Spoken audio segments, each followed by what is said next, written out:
Okay, thank you very much, Astrid, for the introduction, and thank you also to the whole organising committee. It's been a really fantastically organised event before it starts, so I'm sure it's going to be even better for the next 2 days. So it's a real honour to open the conference. It's a little bit intimidating because there's a lot of you and our agenda is so wide and I don't have all the answers. So I want to just start by saying, you know, I'm not going to tell us what we should do, but hopefully I'm going to allow us to sort of start some debates that we can continue over the next 2 days. So that's really my objective. Is I'm aiming to be not too academic. I'm an academic, but I'm trying not to be too academic and trying to just sort of, you know, stimulate some important discussion that I'm sure we will continue in later sessions. So what I want to do is to think about the idea of crisis, and obviously we're in a world now where crises kind of accumulate one after the other, and it's very hard to think about more than one crisis at once. So I guess the current crisis is the cost of living. You know, we got so used to no inflation, so that when we had inflation of energy and food prices and housing and transport, it's a bit of a shock for us as citizens and a shock for policymakers and politicians as to how do we deal with this. So that's kind of the immediate crisis that, you know, we characterize as a cost of living crisis. What I want to do in the presentation is kind of reframe this more broadly as a crisis of livability, because that's important. If we want to think about what kinds of government action, what kinds of action by others, what should everybody be doing, how and when, we need to understand more about what's the underlying issue here. So for us, the issue is a crisis of foundational livability, and this challenges mainstream policy concerns with you know, more growth, more jobs, more productivity, and somehow everything will be okay for us as citizens. So that's the first part of the presentation. It's a kind of reframing of the problem around the idea of livability. And then the second part is, what should we do about it? And here I want to make the argument that what we need is a distributed and dispersed social innovation. So it's not one thing or two things or three things. It's lots of things by lots of people and things that we don't even necessarily know how to do already. So that's the outline of the argument, as was mentioned by both Leonhard and Astrid. It hasn't. It's okay. It's not. I've changed the slides on here, but it's not. Always check the screen. It hasn't moved. Okay, that was the slide you should have been seeing. Okay, so as was mentioned earlier, the ideas in the presentation draw on the recent book, you know, which kind of introduces the idea of foundational livability. So now we've caught up. Okay, so the first part of the presentation is thinking about how do we understand the crisis, the crises, conceptually and empirically as a crisis of household livability. Okay, so if we want to think for a minute in a conceptual way, then what we do in this book is to introduce the idea of household livability as a way of understanding how not only the cost of living crisis, but other crises that we encounter affect us as individuals and affect us in different ways. Now, one of the critical shifts is away from the idea of us as individuals, we're workers, we're consumers, to the idea of households. Now, this is not households in the normative sense that, you know, we should all live in units and like they necessarily are happy places, but it's a pragmatic reflection that we live in households and our livability is shaped by a variety of things. Who do we live with? How are we able to pool our income? Can we share our expenditure? Do we transfer wealth to each other? Where are we located? Our experience of livability reflects kind of physical location and what we can access and how easily we can access those things. So the household is in a sense not a normative thing. It's just, you know, it's a reality. This is where we are, and our experience within households can be very different. Okay, so again, it's when we deal with averages, it's very easy to kind of miss the critical differences in experience between households of different types. So the argument here is that the livability of households depends on a number of things. We've characterized it very simply as 3 pillars. The first is the access to and the quality of essential services. So this is really the foundational economy. It's all those providential things: health, education, care, the material infrastructures, the transport, the energy, the water, the telecoms, those everyday infrastructures. So that's really important. How are those accessed? What's the quality like? Do they serve our needs?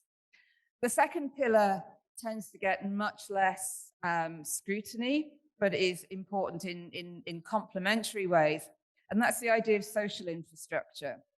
So that's about the green places, the places for leisure, the places for socialization. It includes both sort of places and spaces, but also human activities. And these are important both for individual and collective welfare. Much more difficult to measure it. It's many different things, but it's very important. And then again, where the household is located will affect, the access to these things.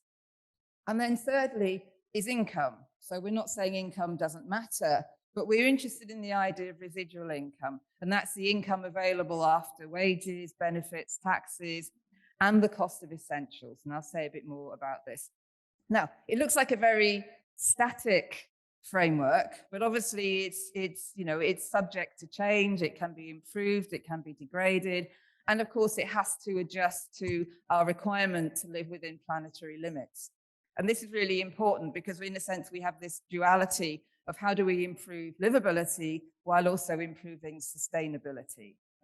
As we know, the foundational economy is really critical in terms of the need to decarbonize, but the foundational economy is also critical in terms of its importance in improving livability. So those two things are very difficult to separate. Okay, so that's the kind of simple conceptual framing. If we think empirically, we can try to understand more about what are the problems of livability and what then might be some of the things that could be done to improve it. Now, the next couple of slides, I'm just going to talk about the UK because it's, as soon as you start thinking about livability, you're focusing on very specific conditions which may differ in different countries. So in the UK, the livability story is one of all of these pillars, crumbling. There's one of weakening in all of these pillars. So if we think about public services, we've had an extended period of austerity. We've had the stress of COVID-19, which affected health services. It also affected things like public transportation. And in the UK, demand for public transportation has not yet recovered to the levels before COVID. So you get stresses in different systems in different kinds of ways. So just a couple of statistics. You may find this shocking, those of you who are not from the UK, but in England, only one part of the UK, there are 7 million people waiting for treatments. So you can see there's a huge failure of this system, which affects, all kinds of things. Also, the other side of that is a rise in out-of-pocket medical spending. So people, even though we have a national health system, which is free to everybody to use, there is a growing private expenditure of people paying directly for consultations, for treatments. And that's a sign of a stressed system. And it changes something that should be universal and equal to being something that's highly unequal. Or if we take the public transport system, we've seen a decline of more than a quarter in the number of miles traveled by buses. So buses are unglamorous, but they're the back, they're the kind of the workhorse of public transportation systems, especially outside big cities. So you see declining provision, and that then escalates into declining use, less revenue, more cuts to the service. So you're in a kind of vicious downward spiral of foundational provision. And you can highlight particularly the vulnerability of lower income households. This is where the household comes in, because these are generalizations. Transport's got worse, health has got worse, but this affects the sort of the bottom half of the income distribution households much more significantly, because the value of the benefits in kind to them through the redistributive systems is for the lowest households equal to the cash wages and benefits they get. And even if you go up through the income scale to the sort of median household, they still get around about £13,000, €13,000 per year of benefits in kind, health, education, subsidized public transport. So it's a huge, even though it's degraded, it's still hugely important to the extent that those lower income households could not pay for equivalent services, which of course higher income households can. So we see this kind of growing inequality of access to public services on top of the austerity-driven decline. So, you know, the problems are complicated. If we look at the social infrastructure, then again, austerity over a relatively long period of time really shows in the condition of social infrastructure. So I need to apologize. These are stock photographs from PowerPoint, and they all show wonderful social infrastructure. It's very difficult to find pictures of kind of play parks which are broken and swimming pools which are closed, very quickly. So this looks wonderful, but in fact, it's the kind of, this is what we should be having. But you see, significant declines in expenditure, both revenue and capital expenditure. In the UK, most social infrastructure, those hard places and spaces, are paid for by local authorities, but their extended austerity has meant that these are services that have been systematically cut in order to protect the statutory requirements to provide care for older adults and children. So it's kind of, multiple cuts. You have a loss of physical facilities, and that then affects the soft side of social infrastructure, organizing youth clubs, organizing activities, organizing associations. And that's then compounded also by an unequal distribution of time. Okay, I know in Vienna, we've got sort of leading edge research going on in how do we include time in the foundational economy, but we see real inequalities of time here because social infrastructure depends on often unpaid work by individuals inside communities. So again, higher income households can partly pay their way out of this. You can join a private gym, you can drive your car to a green space. That causes all kinds of problems, but also, you enhance the inequalities of access to social infrastructure. So what we see is a kind of decline in social infrastructure as well. And then the third pillar, income. So come back to this idea of that the income that matters is the household residual income. So if we can think about the income that a household receives from wages, cash benefits, deduction of taxes, and then deduct the cost of foundational services. Now, obviously a question, which services would you deduct?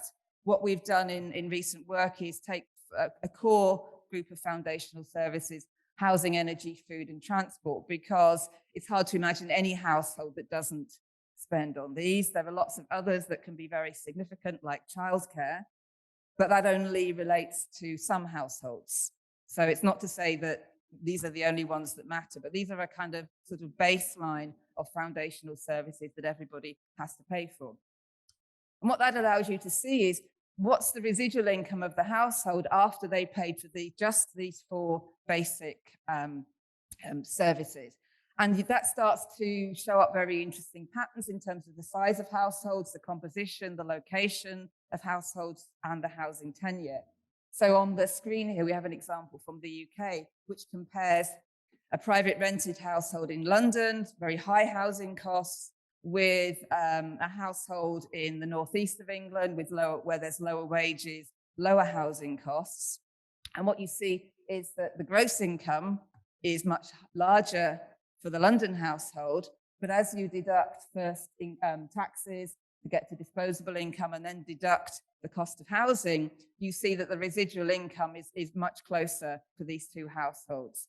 And the London-based household typically is larger. So the residual income per person is actually less in the high-earning London household compared with the low-earning Northeast England household. So you can start to sort of break down some very sort of simplistic sort of stereotypes about high-income places, low-income places. It really depends upon the circumstances of the household. Where are you based? Do you own your home? Do you rent privately or socially?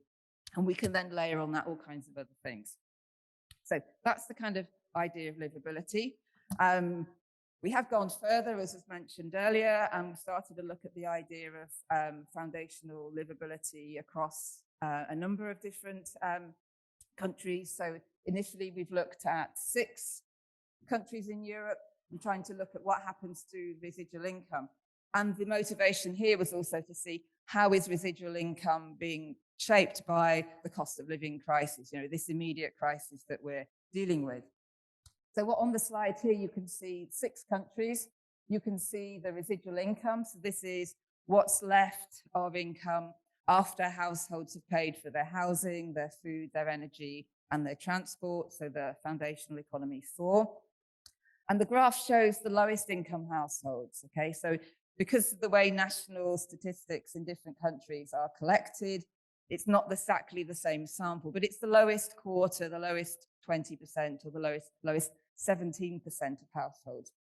And you can see firstly that, as you'd expect, between 2021 and 2022, the cost of those 4 household essentials has risen. Okay, that's as we'd expect, as a percentage of overall expenditure. Now, this is for the lowest income households. So what this is, these households are likely to have reduced consumption of food, energy, transport to deal with the cost of living crisis. But even so, the percentage of their total expenditure on these things has risen. So the first thing we see is a worsening livability crisis. But you also see interesting differences between countries. So you can compare, for example, Austria and Germany. You can compare France and Italy. And you see the very large differences between how much low-income households are spending in those 2 sets of countries. Now, I could ask you why we might observe such big differences, and I'm sure you're all going to tell me what the answer is. So I'm not going to let you linger. But obviously, the big driver here is housing and the availability of low-cost housing. And it's really striking because those foundational economy 4 costs are very important, but housing is the biggest driver. And as you know, as we're here in Austria, you can appreciate that the access to low-cost housing is something that really improves the livability of low-income households in Austria. So you can see the chart here shows both the housing cost per month as a percentage of total expenditure and the absolute amount that those low-income households are spending. And you can see in both cases big differences in Austria and Germany. So in Germany, households spend almost twice as much of their total expenditure on housing as Austria, and the same comparisons you could make between France and Italy. So it's really striking that countries that might appear quite similar have very different empirical patterns. Now, of course, housing cost is only one dimension. And if we take a livability perspective, we need to think about qualitative aspects as well. So we need to think about, the size of the accommodation. Is it large enough for the inhabitants? Is it energy efficient? Again, in terms of sustainability, to what extent are houses of good quality for the future? Are they secure? Are they in a good location where you can access good work? Can you access public services and social infrastructure? So it's not simply about the cost, but cost is one relatively easy way to measure differences between different kinds of households. But you can illustrate that a little bit if you compare the same thing, the amount that households spend on housing, and then contrast the lowest income group of households with the highest income group. As you might expect, in most of these countries, the highest income households spend a smaller proportion on housing. The only exception is France, where they spend a little bit more. Okay, so higher income households spend less relatively on housing, but of course they spend a lot more in absolute terms, which is the bottom chart, which means that the higher income household can afford a bigger house, a more energy efficient house, a better location, and they're still spending relatively less. So we have this kind of, again, this huge kind of livability inequality, the data here presents. So this is the kind of way of sort of trying to think about how might we empirically explore livability. And if you're interested, there will be a session later this morning, which will be looking at this data and the cost of living crisis in a lot more detail.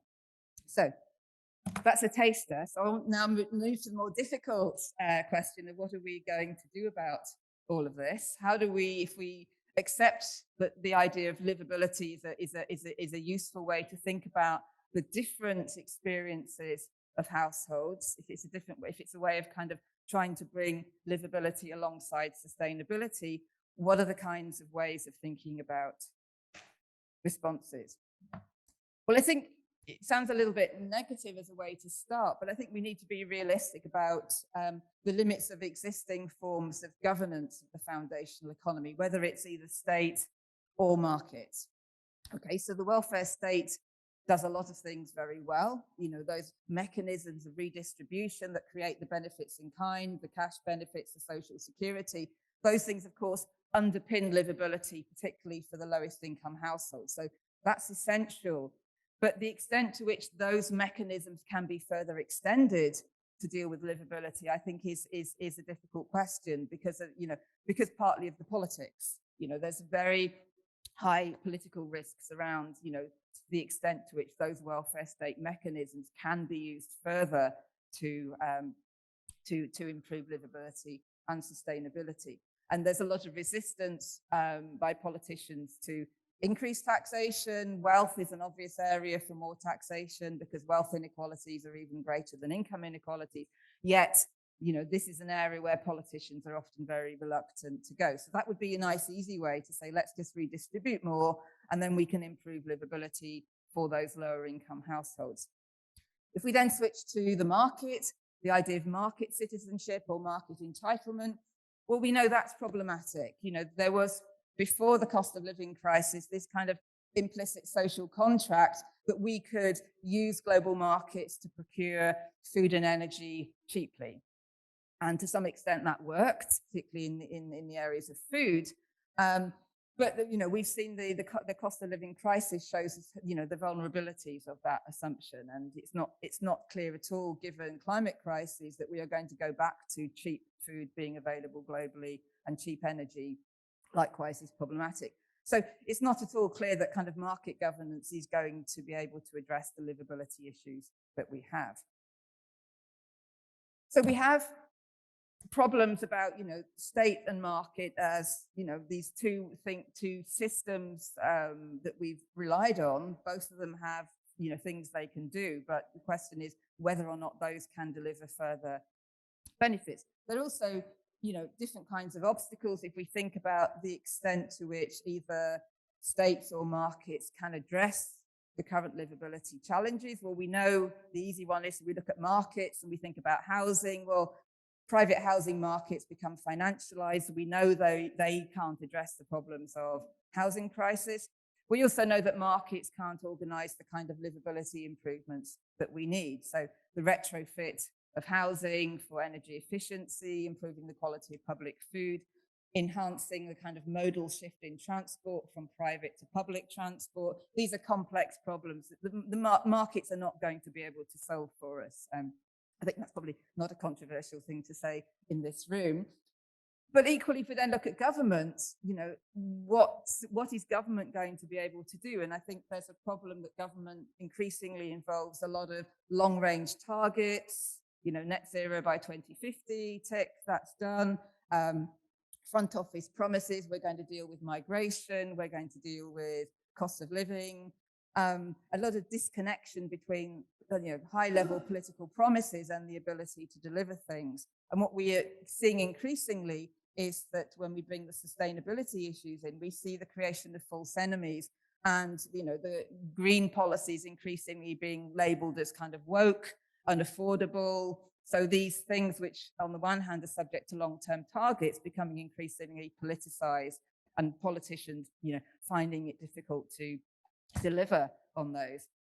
And then if we think about the sort of the other end of government, behind the promises, there has to be capability to deal with things. And that's often deteriorated with increasing reliance on consultants, public-private partnerships. So again, those capabilities of government, whether it's federal government, state government, local government, it's not clear that those are in place. And so for one example, if you wanted a a very effective response to the cost of living crisis, you would need to have much better idea about which households need critical support, rather than kind of, spending a lot of money giving support to households who can manage without. How do you target funds much more effectively? And that requires the kind of data that generally does not exist. Okay, so we're arguing that we need a kind of new politics of improvement. So starting with the idea of livability, taking social infrastructure more seriously, thinking particularly about housing. How do we improve not only the cost of housing, the affordability, but also the quality of housing? And how do we then at the same time think about the difficulties of staying in planetary limits? Okay, on the one hand, we can see a very tempting scenario, that if we can decarbonize the foundational economy, if we can improve the foundational economy, we improve livability. And at a theoretical level, you can see the foundational economy framing gives us something that we can work on. But the question of how we do that, I think, is not entirely resolved. And politicians often tend to focus on technology substitutions. So switch from internal combustion engine vehicles to battery electric vehicles. That's not a fully dealing with the situation as we know. So how do we kind of think about those things? I think livability is a very powerful offer, because in a sense, it gets to the center of the things that matter, but it doesn't necessarily deliver a single program of things to do. So we're going to need all kinds of social innovation that's targeted at particular parts of the foundational economy. You can think about health and care, community-based services, social prescribing. That's where your social infrastructure again becomes very important for some of those things. Not everything is going to be sorted out through high-level technology. We need to think about time. If you want to improve livability, it's not simply about money, particularly for low-income households. It's also about providing more time through childcare, better public transport, 4-day week, those kinds of things. So livability needs to focus on those kind of innovations. So with apologies for another diagram, one of the problems is with the foundational economy, the systems are very diverse. They're managed at different kinds of levels. They're regulated sort of at different levels. They're provided by different groups of actors. So we need to kind of think specifically about where are the points of intervention and who are the actors. So where can we do things? In what places? Are the actions taking place at the kind of on the outer circle, national, transnational level, things like social tariffs, funding frameworks for public transport? But what then is inside that might be in the control of intermediary actors, local organizations? So how do we think about different kinds of interventions with different groups of actors? So that takes me to my final slide. And I think this is an agenda, therefore, it's not an agenda for the state or for the markets, it's an agenda for all of us. I think if you think about the many kinds of social innovations that we're going to need to address livability and sustainability, there's not a toolkit that's going to be deliver all of those things. So we need to kind of break from mainstream thinking about the economy and jobs and skills and technology as being the main things that are preoccupying us. And we need to think about, how do we develop social innovations? How do we turn those high-level promises into things that can be worked on, not as kind of top-down schemes, so much as kind of bottom-up alliances of different kind of actors. So I'm not suggesting that communities solve their own problems, far from it. What I'm saying is we need alliances of actors who can do different things. So some actors have creative agency. Often, state actors are not very creative. Other kinds of actors have ideas. They know how to do things. We need actors with financial resources and balance sheets. We need actors with community legitimacy so that communities have more say in how livability and sustainability is addressed. And we need technical and management competencies. And it's very hard to find all of those capabilities in one place. So the idea of alliances is that you're able to bring together different kinds of actors, housing providers, health providers, community groups, local administrations, to do different things. And we need to understand also the importance of place, because foundational systems are delivered in places and places had different characteristics. So I shall stop there. I think it's fair to say that, you know, as engaged academics and as practitioners, we have a very large agenda of things that we need to think about, but hopefully we're going to get somewhere with that.